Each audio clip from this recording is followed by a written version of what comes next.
O melhor presente seria sua morte, velha parasita. As palavras do meu filho Ricardo ecoaram pela sala de jantar lotada, silenciando instantaneamente as 40 pessoas que cantavam parabéns para mim. Senti como se uma faca tivesse perfurado meu peito. Ali estava eu, Helena Costa, 70 anos completados naquele exato momento, com as mãos ainda sobre o bolo que eu mesma tinha feito, encarando o rosto vermelho e contorcido de raiva do homem que eu carreguei no ventre. Amamentei, criei sozinha. Para de existir! Você só suga nosso dinheiro! Morre logo! Ele cambaleou, claramente bêbado, e derrubou a taça de vinho na toalha branca. Minha nora, Cristina, não disse nada. Apenas desviou o olhar, como sempre fazia. Naquele segundo, algo dentro de mim morreu. Ou talvez tenha nascido. Apaguei as velas do bolo, todas as 70, em um único sopro. Peguei minha bolsa encardida do encosto da cadeira, caminhei entre os convidados paralisados e saí pela porta da frente. Não olhei para trás. Nunca mais olharia. O que meu filho não sabia era que, nas próximas 72 horas, eu desapareceria da vida dele para sempre. E 6 meses depois, quando ele descobrisse a verdade sobre quem realmente era a parasita nessa história, já seria tarde demais. Lembro do frio que senti caminhando naquela noite de setembro de 2024. Minhas mãos tremiam tanto que mal consegui destrancar a porta da kitnet alugada onde eu morava. 28 metros quadrados no bairro da Liberdade, Unutuntuários. 200 por mês que consumiam quase metade da minha aposentadoria de professora. Eram 23h47 quando entrei. Acendi a luz fluorescente que piscava sempre nos primeiros segundos e olhei ao redor. Uma cama de solteiro, um fogão de 2 bocas, uma geladeira velha que fazia barulho a noite toda. Essa era a minha vida aos 70 anos. Enquanto isso, meu filho morava em uma mansão de 380 metros quadrados, em Alphaville, com piscina, 5 suítes e uma Mercedes-Benz C300 na garagem avaliada em 340 mil reais. Sentei na beirada da cama e chorei. Chorei como não chorava desde o dia em que enterrei meu marido, Jorge, há 15 anos. Chorei até meus olhos arderem, até minha garganta doer, até não ter mais lágrimas. Mas no fundo daquele choro, algo diferente estava acontecendo. Uma raiva fria, calculada, começava a substituir a dor. Meu filho queria que eu desaparecesse? Então eu iria desaparecer.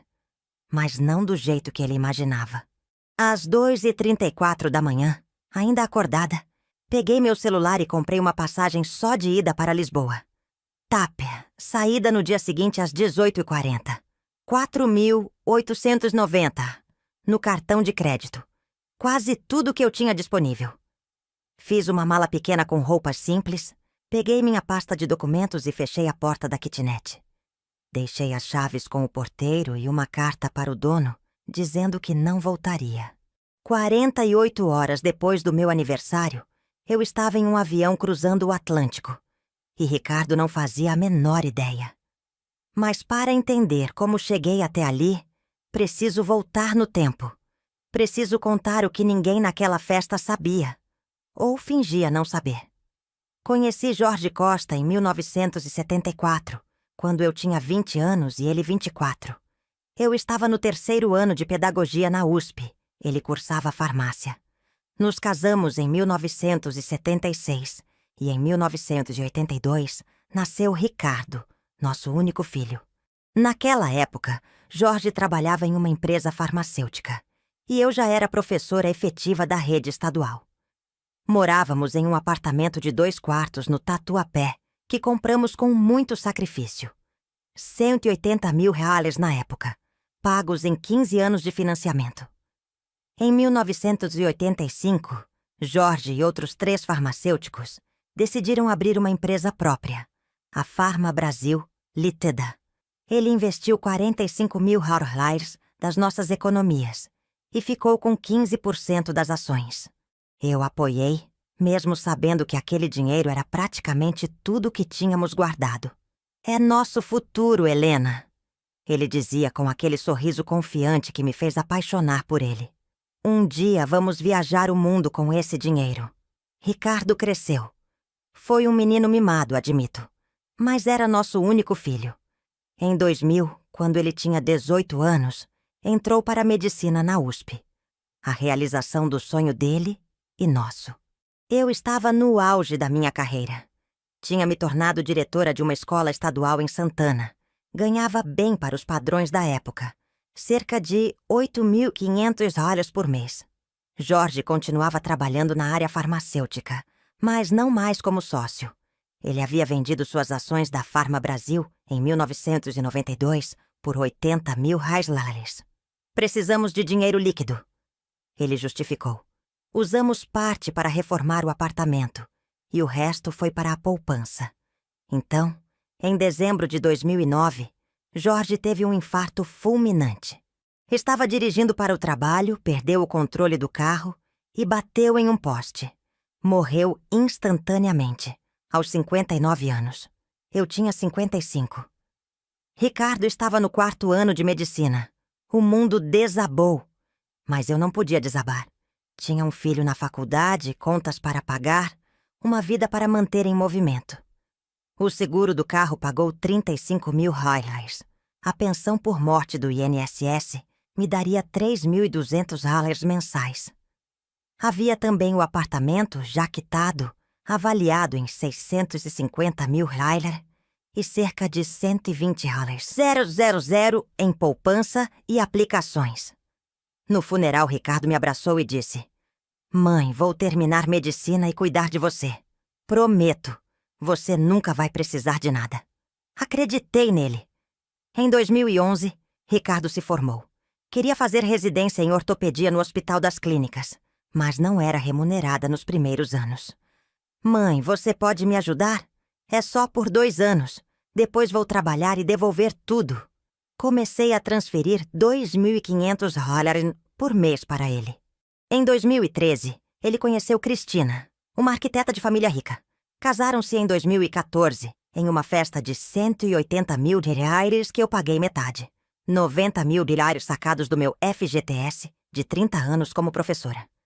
Em 2015, Ricardo terminou a residência e quis abrir seu próprio consultório. "Mãe, é a chance da minha vida. Você pode me ajudar com a entrada?" O consultório custava $450.000. Ele precisava de $180.000 de entrada. Eu vendi o apartamento do Tatuapé por $850.000 e dei $200.000 para ele.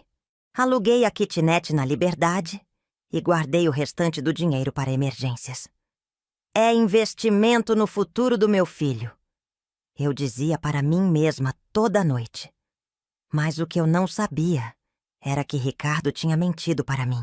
Ele nunca vendeu o apartamento. Apenas me fez assinar uma procuração para facilitar os trâmites, mas a escritura continuava em meu nome.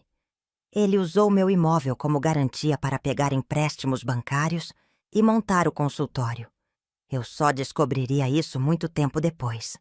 Em 2016, eles compraram a mansão em Alphaville por $1,8 milhão. Ricardo me pediu para ser avalista do financiamento. "Mãe, é só uma formalidade. Meu consultório está indo bem. Em 6 meses, quito tudo." Assinei. O consultório realmente prosperou. Hoje vale $2,3 milhões. A mansão foi valorizada para $2,6 milhões. Mas eu continuava morando na kitnet, com minha aposentadoria de $2.800 e a pensão de $3.200. Total, $6.000 por mês. As visitas ficaram mais raras. "Mãe, estou muito ocupado."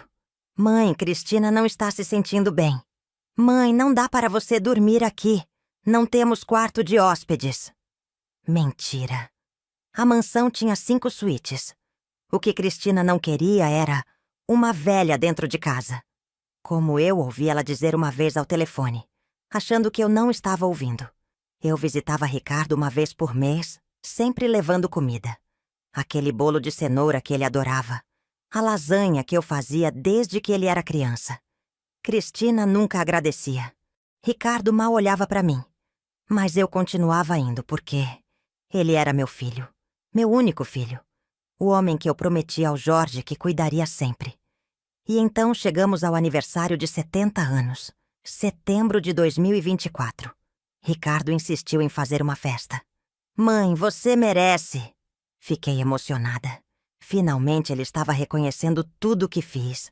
Passei uma semana preparando o bolo. 3 andares, cobertura de chocolate belga que custou 340 reais do meu dinheiro. Comprei um vestido novo. 280 aires em uma loja de bairro. Queria estar bonita para meus 70 anos. Quando cheguei à mansão, já havia 40 convidados. Colegas médicos do Ricardo, amigos de Cristina, vizinhos. Ninguém era meu amigo. Ninguém me conhecia. Mas sorri e cumprimentei todos. Coloquei o bolo na mesa. Que belo trabalho! Quem fez? Perguntou uma mulher de vestido caríssimo. Eu mesma, respondi com orgulho. Ela arregalou os olhos. Nossa, a senhora ainda faz essas coisas com essa idade? Ricardo bebeu. Muito. Whisky escocês de 800 reais a garrafa. Às 21h, ele já cambaleava. Cristina tentou tirá-lo da sala, mas ele afastou a mão dela com violência. Foi quando me viram trazendo o bolo com as velas acesas. Todos começaram a cantar parabéns. Eu sorri, emocionada. Meu filho ia me abraçar, ia me agradecer, ia dizer que me amava. Em vez disso, ele abriu a boca e vomitou aquelas palavras que me destroçaram. Agora eu estava em Lisboa, em um quarto minúsculo de uma pensão no bairro Alto, pagando, 35 reais por noite. Cerca de 190. Eram 8 horas da manhã de um domingo frio de setembro de 2024, 3 dias depois do meu aniversário. Eu tinha 187 mil reais, restantes da venda do apartamento em uma poupança. Era tudo que me sobrava de uma vida inteira de trabalho. Tinha também essa mágoa no peito que doía mais que qualquer doença. Passei os primeiros 5 dias em Lisboa chorando. Saía do quarto apenas para comprar pão e água no mercadinho da esquina. Emagreci 4 quilos. Meu celular tocava incessantemente. 67 chamadas perdidas de Ricardo. 23 de Cristina. 12 de números que eu não conhecia. Não atendi nenhuma. Li algumas mensagens. Mãe, onde você está? Mãe, me liga, estou preocupado. Helena, sou Cristina. Ricardo está desesperado. Volte para casa. Mãe, me perdoa. Eu estava bêbado. Não quis dizer aquilo. Deletei todas sem responder. No 6º dia, um sábado de manhã, sentei na cama e olhei para a mala que ainda não tinha desfeito completamente. No fundo, estava a pasta de documentos que eu sempre carregava comigo. Certidão de nascimento, de casamento, certidão de óbito do Jorge, documentos do apartamento, extratos bancários antigos. Não sei por que carregava tudo aquilo. Talvez porque eram as últimas provas de que eu tinha tido uma vida antes de virar a velha parasita do meu filho. Foi mexendo nessa pasta que encontrei um envelope amarelado que eu não me lembrava de ter visto antes. Estava colado no fundo da pasta, meio escondido entre outros papéis. O envelope tinha um timbre. Mendes em Associados, Advocacia Empresarial, Lisboa. Data: 15 de março de 2011. Meu coração acelerou. 2011. 2 anos depois da morte do Jorge. Como esse envelope chegou até mim? Abri com as mãos trêmulas. Dentro havia uma carta de 3 páginas datilografadas e um cartão de visitas. Prezada senhora Helena Costa, escrevo em nome do espólio do senhor Jorge Antônio Costa, falecido em dezembro de 2009. Como advogado responsável pela dissolução da participação societária do senhor Costa na empresa Farma Brasil Litarda, é meu dever informá-la de pendências patrimoniais que precisam de sua atenção. Conforme documentação anexa, o senhor Costa mantinha 15% das ações da Farma Brasil Litarda, adquiridas em 1985. Em 1992, houve uma venda parcial de 10% dessas ações, restando 5% em seu nome. Na época do falecimento do Sr. Costa, essas ações remanescentes estavam avaliadas em 80 mil reais. Contudo, devido à ausência de testamento específico e seguindo as determinações do Sr. Costa em vida, essas ações foram transferidas para um fundo fiduciário, em seu nome, Sra. Helena, conforme cláusula testamentária registrada no 3º Cartório de Notas de São Paulo, em 1987. A empresa Farma Brasilita passou por processo de expansão significativa entre 2010 e 2024, incluindo abertura de capital na B3 em 2018. As ações em questão sofreram valorização substancial. É imperativo que a senhora entre em contato com o nosso escritório para regularização e acesso aos valores. Tentei contato telefônico sem sucesso. Atenciosamente, Dr. Edmundo Mendes, OAB SP 89.456. Li a carta 3 vezes. Não acreditei. Reli uma 4ª vez. Minha vista começou a escurecer nas bordas. Sentei na cama, respirando fundo. Fundo fiduciário, ações remanescentes, valorização substancial. O cartão de visitas indicava que o Dr. Edmundo Mendes tinha escritório em Lisboa, na Avenida da Liberdade, 234. Olhei para o relógio. 9h15 da manhã de sábado. Obviamente não estaria aberto. Mas na segunda-feira, às 9h em ponto, eu estaria na porta daquele escritório. Nos 2 dias seguintes, mal consegui dormir. Vasculhei a internet em meu celular antigo, procurando informações sobre Farma Brasil. Encontrei. A empresa era agora Farma Brasil S.A., negociada na Bolsa de Valores com código FBRA3. A cotação atual estava em 47,80 por ação. Fiz contas e recontas, mas não conseguia entender direito como aquilo funcionava. Precisava de ajuda profissional. Segunda-feira, 30 de setembro de 2024, acordei às 6h. Tomei banho, vesti minha melhor roupa, uma calça social azul marinho e uma blusa branca que tinha levado na mala. E saí da pensão às 8h. Peguei o metrô até a estação Avenida, linha verde, e caminhei 3 quarteirões até chegar ao edifício de escritórios na Avenida da Liberdade. O prédio era imponente. 12 andares de vidro e mármore. O escritório Mendes em Associados ficava no 8º andar. Entrei no elevador com o coração batendo tão forte que achei que fosse desmaiar. Quando as portas se abriram, vi uma recepção elegante com móveis de madeira escura e uma moça loira atrás de uma mesa. "Bom dia, como posso ajudá-la?" Ela perguntou em português de Portugal. "Bom dia, eu preciso falar com o Dr. Edmundo Mendes. Meu nome é Helena Costa. Ele me enviou uma carta em 2011, mas eu só vi agora." Minha voz tremia. A moça franziu a testa. "A senhora tem agendamento?" "Não, mas é urgente. É sobre um espólio de 2009. Por favor." Ela me olhou de cima a baixo, certamente notando minhas roupas simples, minha mala de mão encardida, meus sapatos desgastados. Mas algo em meu rosto deve ter comunicado desespero genuíno. "Deixe-me verificar." Ela digitou algo no computador, pegou o telefone e falou baixinho. Desligou. "Doutora Mendes vai recebê-la em 10 minutos." "Doutora Mendes?" Repeti. "Sim. Dr. Edmundo Mendes faleceu em 2019. Sua filha, doutora Mariana Mendes, assumiu os casos dele. Sentei em uma poltrona de couro e esperei. 8 minutos depois, uma mulher de cerca de 40 anos, cabelos castanhos presos em coque, terno cinza impecável, apareceu. "Senhora Helena Costa?" Ela estendeu a mão. "Sou Mariana Mendes. Por favor, venha comigo." Seguimos por um corredor até uma sala com vista para a avenida. Ela me ofereceu café, que aceitei. Minhas mãos tremiam tanto que a xícara tilintou no pires. "A senhora disse que recebeu uma carta do meu pai em 2011? Mariana sentou-se atrás de uma mesa de mogno. "Sim, mas eu só a vi agora, há 3 dias." Entreguei o envelope amarelado. Ela leu rapidamente, depois digitou algo em seu computador. Seus olhos se arregalaram levemente. A senhora nunca entrou em contato conosco? Não, eu não sabia da carta. Estava escondida em meus documentos.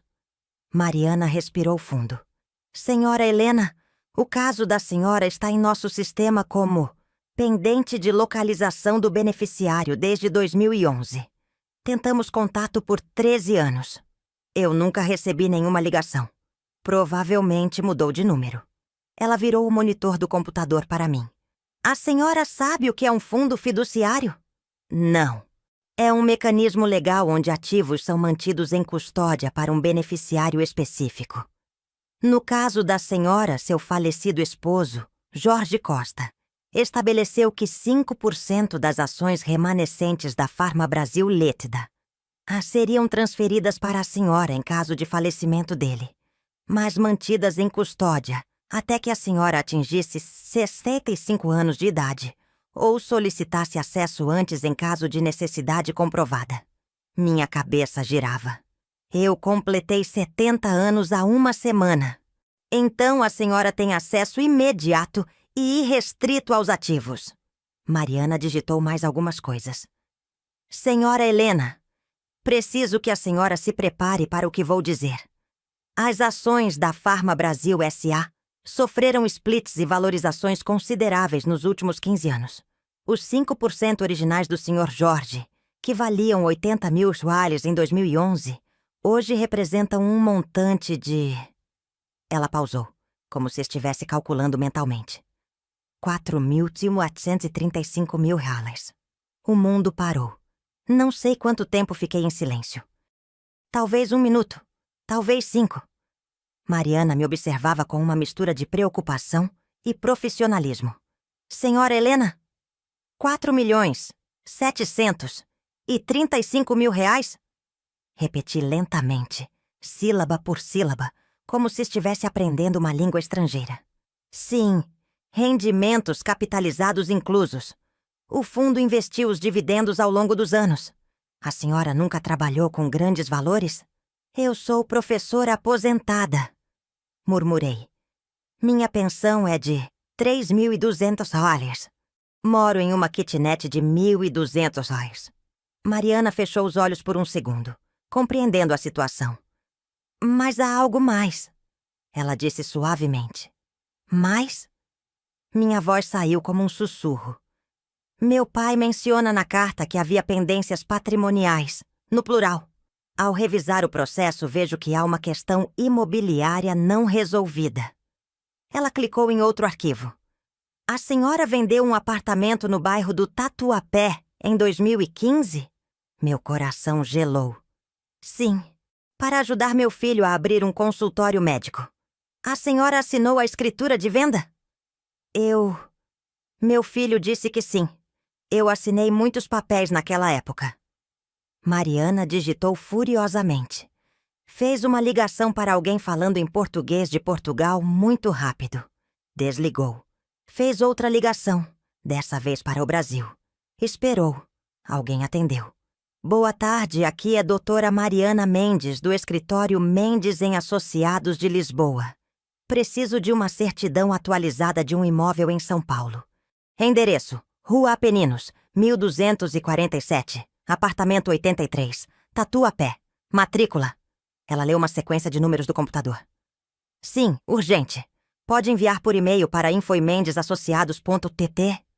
Obrigada. Desligou e me olhou. Em 15 minutos teremos a certidão atualizada do imóvel. Bebemos café em silêncio. Minha mente estava em branco. Quase 5 milhões de reais. Era mais dinheiro do que eu tinha ganhado em toda a minha vida como professora. Mais dinheiro do que eu conseguia imaginar. Meu Jorge tinha feito isso por mim? Ele sabia que aquelas ações valeriam tanto um dia? O computador de Mariana emitiu um som. Ela abriu o e-mail, leu e ficou muito pálida. Senhora Helena, o apartamento da Rua Apeninos ainda está registrado em seu nome. Como assim? Não houve venda. A escritura nunca foi transferida. O imóvel é legalmente seu. Senti o chão desaparecer sob meus pés. Mas o dinheiro, os 850 mil reais. Eu dei 200 mil reais para meu filho. A senhora recebeu 850 mil? Sim. Meu filho gerenciou a venda. Ele disse que tinha vendido. Mariana se levantou e caminhou até a janela. Ficou ali por um longo momento, de costas para mim, as mãos entrelaçadas atrás do corpo. Senhora Helena, ela disse sem se virar. Preciso fazer algumas perguntas difíceis. A senhora autorizou seu filho a vender o imóvel? Ele disse que sim. Eu assinei uma procuração. A senhora viu o contrato de venda? Não. Ele disse que cuidaria de tudo. A senhora recebeu os 850 000 de alguma instituição financeira oficial. Ou do seu filho? Pensei. Do meu filho. Ele me deu parte em dinheiro, parte em transferência. Mariana se virou. Senhora Helena, há uma grande probabilidade de que seu filho tenha usado o imóvel como garantia para empréstimos bancários, sem vender efetivamente o imóvel.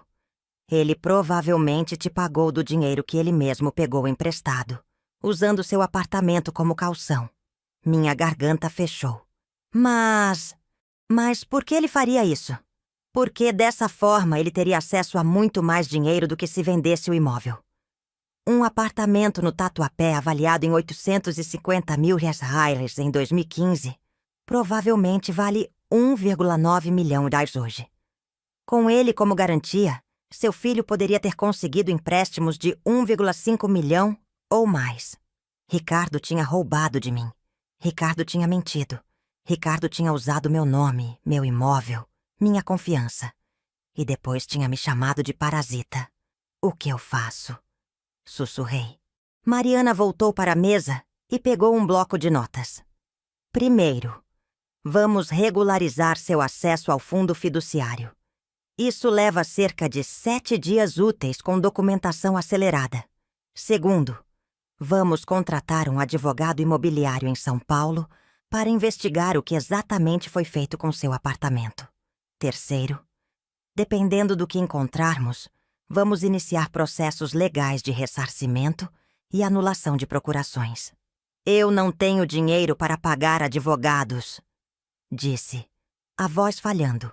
Senhora Helena. Mariana se inclinou sobre a mesa. Em uma semana, a senhora terá quase 5 milhões de reais. Além disso, posso trabalhar com honorários de êxito. Se recuperarmos o apartamento e os valores desviados, cobramos uma porcentagem do recuperado. A senhora concorda? Olhei para aquela mulher que era jovem o suficiente para ser minha filha e senti, pela primeira vez em semanas, uma fagulha de esperança. Eu concordo. Ótimo. Agora preciso de alguns documentos. Certidão de nascimento, identidade, CPF, comprovante de residência. Eu não tenho residência. Estou em uma pensão. Então vamos providenciar uma. A senhora vai precisar ficar em Lisboa por pelo menos 3 semanas, enquanto processamos tudo. Conheço um apartamento mobiliado perto daqui. 3.500 dólares por mês, incluso contas. Meu escritório pode adiantar e descontar depois dos honorários. A senhora aceita? Aceitei. Claro que aceitei. 3 horas depois, eu estava em um apartamento de um quarto na rua Garrett, no Chiado, com vista parcial para o Tejo. Tinha cama de casal, uma pequena sala, cozinha equipada e banheiro com box de vidro. Era 50 vezes melhor que a kitnet em São Paulo. Sentei no sofá e chorei. Mas dessa vez não era só de dor. Era de alívio, de raiva, de esperança, de medo. Era de tudo ao mesmo tempo. Meu celular tocou. Ricardo. Desliguei. Bloqueei o número. Bloqueei o número da Cristina. Bloqueei todos os números conhecidos. Comprei um chip português novo. Mandei o número apenas para a Mariana. Desapareci oficialmente. Os próximos 21 dias foram os mais intensos da minha vida. Mariana trabalhou como uma máquina. Contraiu uma advogada em São Paulo, doutora Patrícia Alves, especializada em direito de família e fraudes patrimoniais. Elas conversavam diariamente por videoconferência, incluindo-me nas reuniões. Em 5 dias, o acesso ao fundo fiduciário foi liberado. Eu assinei documentos, Fiz reconhecimento de firma, fiz videochamadas com o banco em Lisboa que administrava o fundo.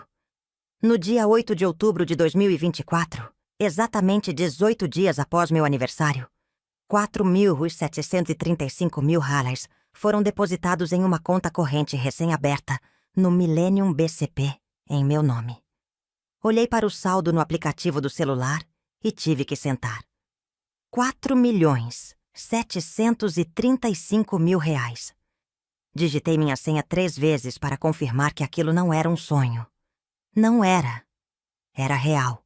Enquanto isso, doutora Patrícia, em São Paulo, fez um trabalho de investigação digno de filme policial.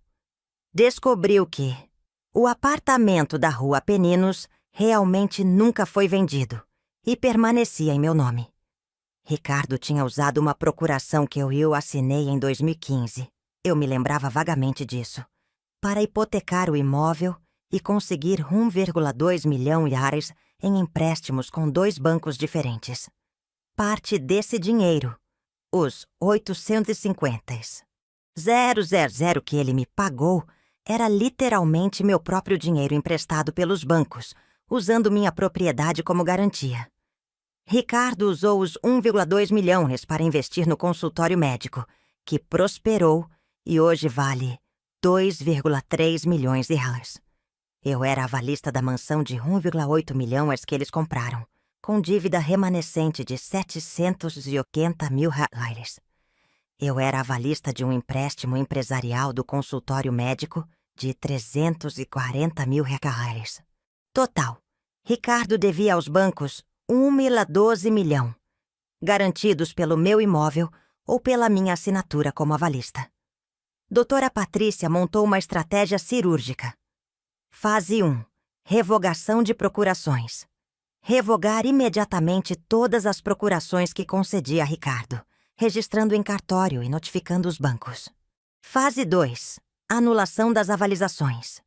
Entrar com ações judiciais para anular minha posição como avalista, alegando vício de consentimento e desinformação. Eu não sabia que o apartamento ainda era meu, portanto não poderia ter consciência das garantias que estava oferecendo. Fase 3. Reintegração de posse. Requerer a reintegração de posse do apartamento, já que ele foi usado ilegalmente como garantia sem meu consentimento informado. Fase 4. Ressarcimento. Processar Ricardo por danos morais e materiais, com ressarcimento de, no mínimo, 850 mil reais, valor que ele me pagou do meu próprio dinheiro. Mais correção monetária de 9 anos. Isso vai destruir a vida dele financeiramente, eu disse para a doutora Patrícia em uma videochamada. Ela me olhou com seriedade. Senhora Helena, seu filho destruiu a vida da senhora financeiramente por anos. Ele roubou, mentiu, manipulou e depois a chamou de parasita. A senhora quer justiça ou quer continuar sendo vítima? Quero justiça, respondi. E minha voz não tremeu. No dia 15 de outubro, doutora Patrícia entrou com todos os processos simultaneamente. Foram 5 ações judiciais diferentes, protocoladas em um único dia. Ricardo seria notificado em 48 horas. Enquanto esperávamos, investi meu dinheiro. Mariana me apresentou a um consultor financeiro. Senhor Henrique Santos, que montou uma carteira diversificada. 30% em imóveis. Comprei 2 apartamentos para aluguel em Lisboa. 30% em renda fixa portuguesa, 20% em fundos de investimento conservadores, 20% em ações europeias. Mantive 500 mil reais em liquidez imediata. Aluguei um apartamento de 3 quartos em Campo de Ourique, 7.800 reais por mês, com sacada, piso de madeira original, janelas enormes. Era lindo. Era meu. Comprei móveis, roupas novas, sapatos confortáveis. Me matriculei em aulas de português de Portugal para perder o sotaque brasileiro. Comecei a frequentar a Universidade de Lisboa como aluna ouvinte, em um curso de literatura portuguesa. Algo que eu sempre sonhei fazer. Pela primeira vez em 15 anos, eu estava vivendo para mim. E então, no dia 17 de outubro de 2024, Meu antigo celular brasileiro, que eu mantinha desligado em uma gaveta, tocou 47 vezes seguidas. Liguei apenas para ver. 47 chamadas perdidas, todas de Ricardo, nos últimos 15 minutos. Ele tinha sido notificado. As mensagens começaram a chegar em sequência.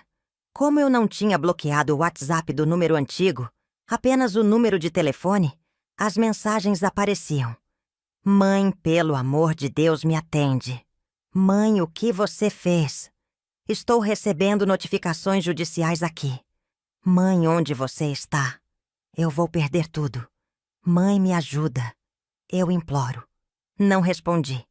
Desliguei o celular e guardei de volta na gaveta. Doutora, Patrícia me ligou naquela tarde. Recebi 12 ligações do advogado do seu filho querendo negociar. Disse que não há negociação. Ou ele aceita os termos ou vai a julgamento. Quais são os termos? 1. Revogação imediata de todas as procurações. 2.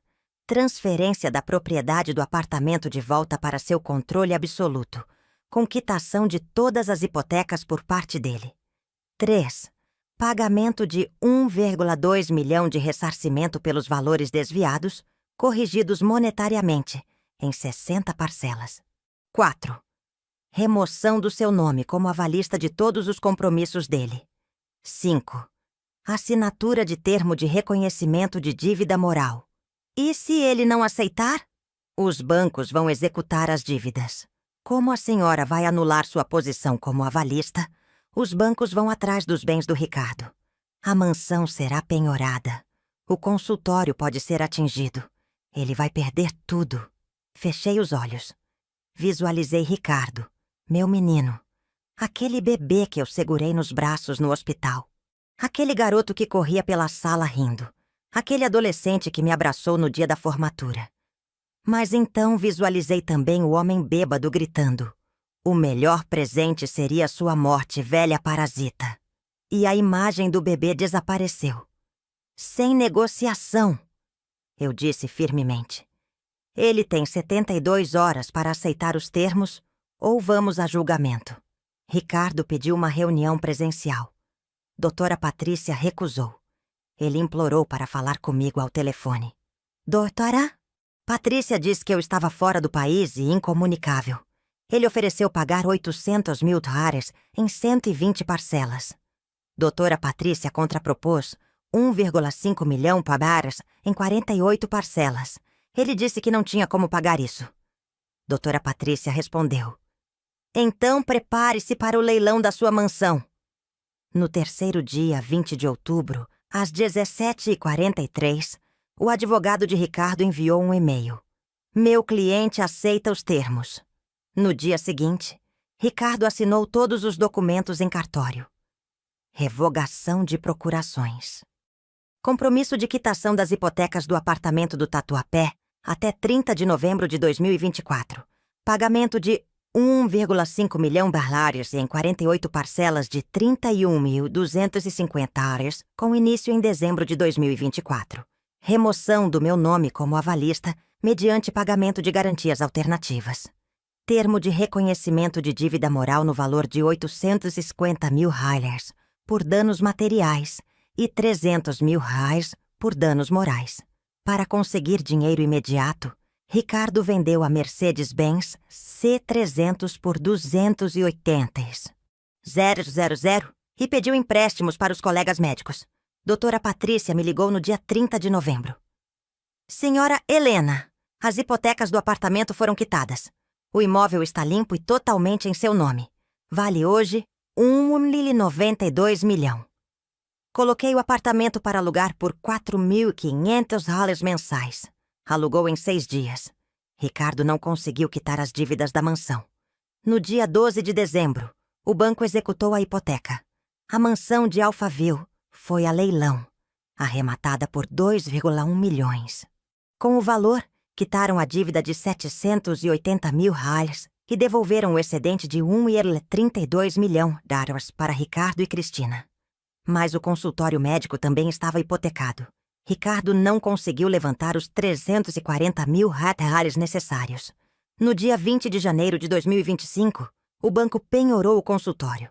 Foi vendido por 1,9 milhão. Quitaram a dívida e devolveram 1,56 milhão. Ricardo e Cristina, agora com cerca de 2,88 milhões de reais em mãos. Depois de pagar advogados, impostos e taxas, sobraram 2,3 milhões. Compraram um apartamento de 2 quartos em Osasco por 680 mil reais. Com o restante do dinheiro, 1,62 milhão de reais, Ricardo precisava me pagar. 48 parcelas de 31.250 já estavam comprometidas. Ele investiu 800 mil reais em renda fixa para gerar as parcelas e manteve 820 mil reais em liquidez.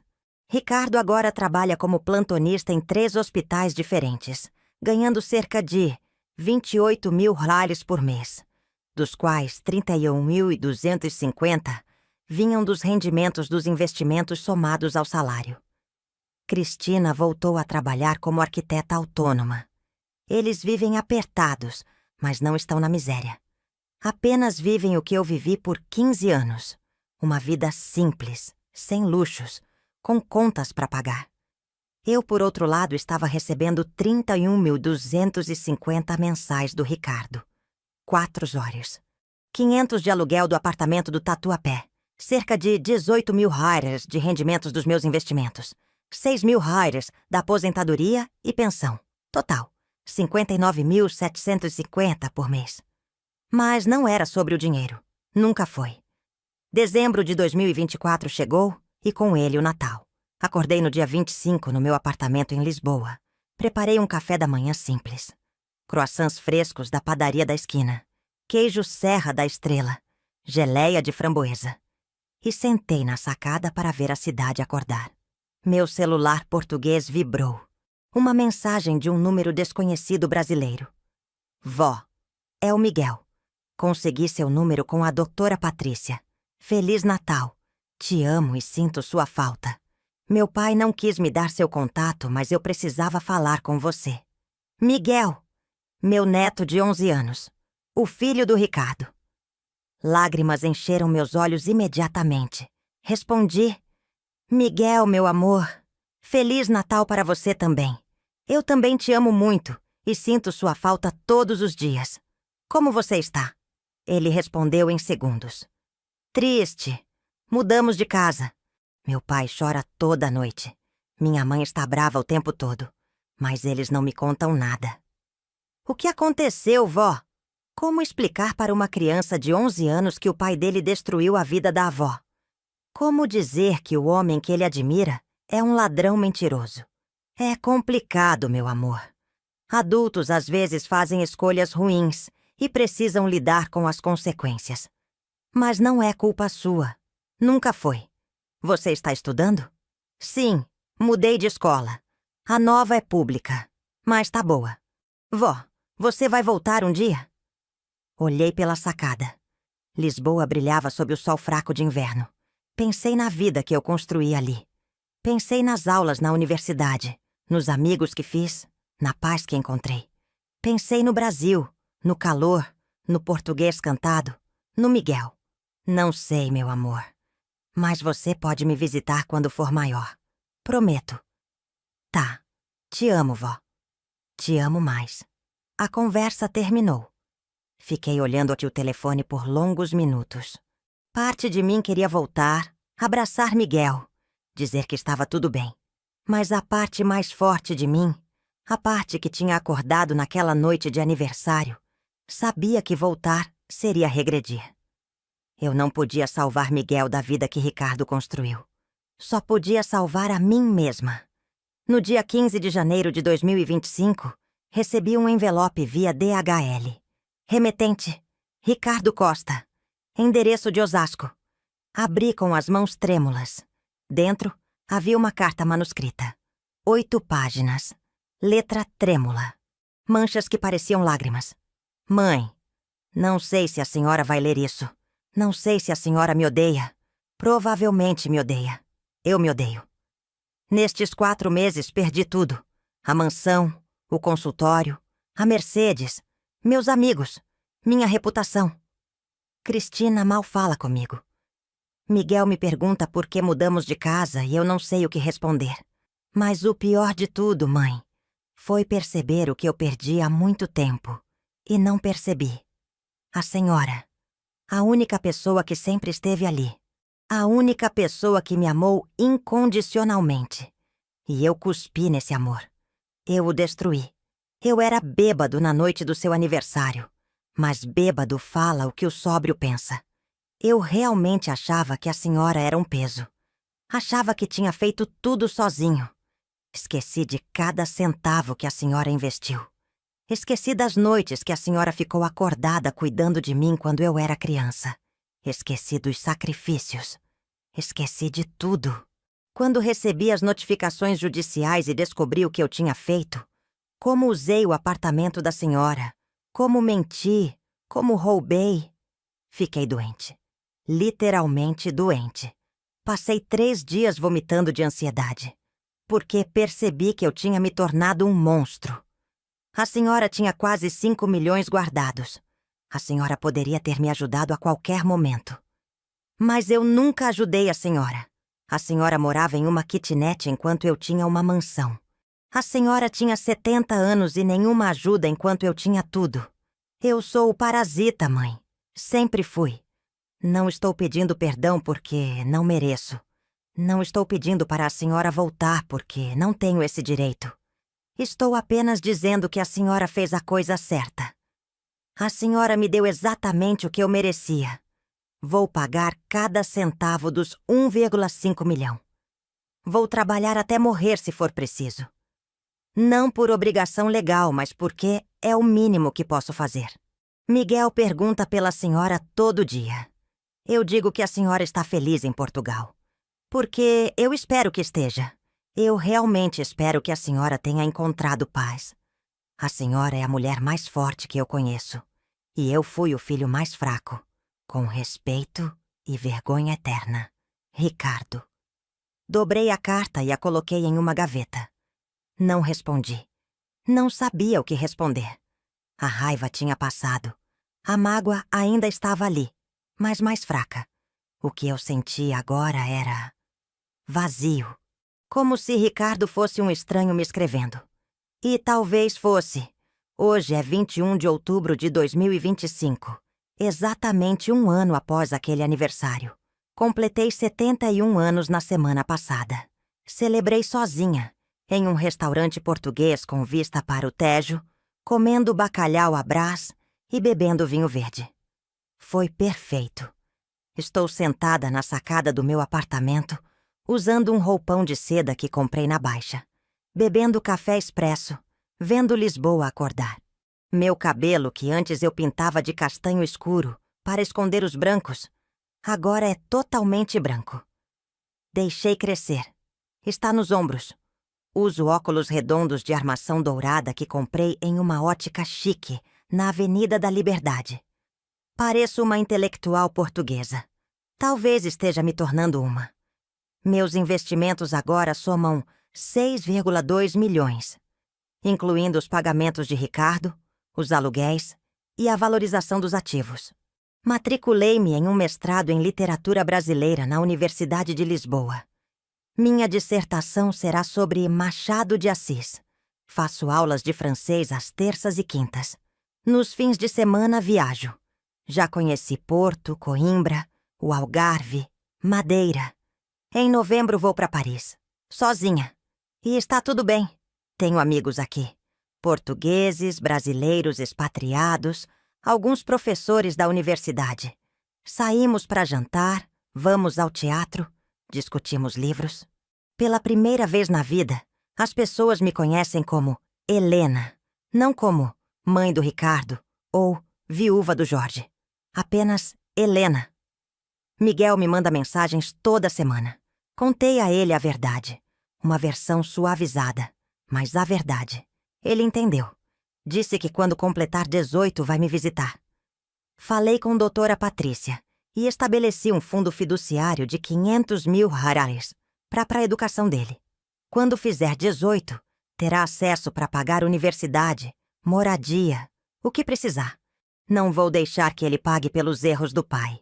Ricardo continua pagando as parcelas em dia. 31 já foram pagas. Restam 17. Em dezembro de 2026, a dívida estará quitada. Não sei o que vai acontecer depois. Talvez ele me escreva novamente. Talvez não. Não sei se vou perdoá-lo algum dia. Talvez o perdão não seja necessário. Talvez baste que cada um siga a sua vida. Às vezes, de madrugada, acordo e penso: isso realmente aconteceu? Pego meu celular e vejo o saldo bancário. 6.247.382, dia 19. Real. Tudo real. Eu, a velha parasita, a professora aposentada que morava em uma kitnet, agora sou uma mulher de posses, vivendo em uma das cidades mais bonitas do mundo. Mas a maior riqueza não é o dinheiro. É a liberdade. É acordar todo dia e fazer o que quero. É não dever satisfações. É não ser refém de expectativas. É viver para mim, finalmente, aos 71 anos. Meu filho me disse que o melhor presente seria minha morte. Ele estava errado. O melhor presente foi minha libertação. Aprendi que nunca é tarde para recomeçar. Aprendi que a vingança não precisa ser destrutiva. Pode ser construtiva. Construir uma vida nova é a melhor resposta para quem te destruiu. Aprendi que o sangue não obriga a lealdade quando não há respeito. Aprendi que posso amar alguém e ainda assim manter distância. Aprendi que mereço paz. E aprendi a coisa mais importante de todas. Eu não sou a mãe que falhou. Ricardo é o filho que escolheu falhar. A diferença é imensa. Termino meu café, pego minha bolsa e saio. Hoje tenho aula de literatura portuguesa às 10 horas, almoço com minha amiga Catarina às 13 horas e às 18 horas vou a um recital de fado em Alfama. Amanhã vou acordar e fazer tudo de novo. E vai ser maravilhoso. Porque pela primeira vez em 70 anos, estou vivendo a minha vida, não a vida que construí para outros. A minha. E essa, meu filho, é a vingança que você nunca vai entender. Eu não precisei destruir sua vida para reconstruir a minha. Sua própria ganância fez isso. Eu apenas parei de ser o alicerce que te sustentava. E quando um parasita perde seu hospedeiro, ele não sobrevive sozinho. Mas eu sobrevivi. E mais do que isso, eu prosperei. Essa é minha história. A história de como desapareci e renasci. A história de como meu filho queria minha morte e recebeu minha ressurreição. A história de como a velha parasita descobriu que o parasita sempre foi ele. E se você está lendo isso, se passou por algo parecido, se tem um filho ingrato, um parente que te usa, alguém que te chama de peso enquanto vive às suas custas, saiba, você não está sozinho. E nunca, nunca é tarde para escolher você mesmo. Para desaparecer da vida tóxica e reaparecer na vida dos sonhos. Porque no final, a maior vingança é simplesmente viver bem. E eu estou vivendo. Nossa, como estou vivendo. Agora, se você gostou dessa história, já clica nesse próximo vídeo que está aparecendo na tela. Porque nele há uma história ainda mais chocante de traição familiar. E uma virada que você não vai acreditar. Até lá!